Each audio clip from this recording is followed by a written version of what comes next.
बिस्मिल्लाहिर्रहमानिर्रहीम। मैं अब्दुल्लाह बिन अब्बास रज़ी अल्लाह अन्हुमा के पास बैठा करता था। वो मुझको ख़ास अपने तख्त पर बिठाते एक दफ़ा कहने लगे कि तुम मेरे पास मुस्तक़ल तौर पर रह जाओ, मैं अपने माल में से तुम्हारा हिस्सा मुकर्रर कर दूंगा। तो मैं 2 माह तक उनकी खिदमत में रह गया।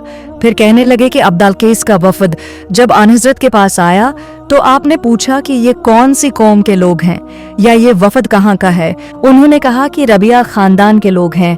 आपने फरमाया मरहबा, इस कौम को या इस वफ़द को न जलील होने वाले न शर्मिंदा होने वाले, यानी उनका आना बहुत खूब है। वो कहने लगे, ए अल्लाह के रसूल, हम आपकी खिदमत में सिर्फ इन हुर्मत वाले महीनों में आ सकते हैं क्योंकि हमारे और आपके दरमियान मुज़र के काफरों का कबीला आबाद है।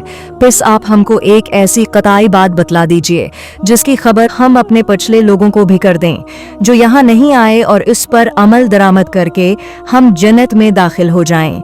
और उन्होंने आपसे अपने बर्तनों के बारे में भी पूछा। आपने उनको 4 बातों का हुक्म दिया और 4 किस्म के बर्तनों को इस्तेमाल में लाने से मना फरमाया। उनको हुक्म दिया कि एक अकेले खुदा पर ईमान लाओ। फिर आपने पूछा कि जानते हो एक अकेले खुदा पर ईमान लाने का मतलब क्या है?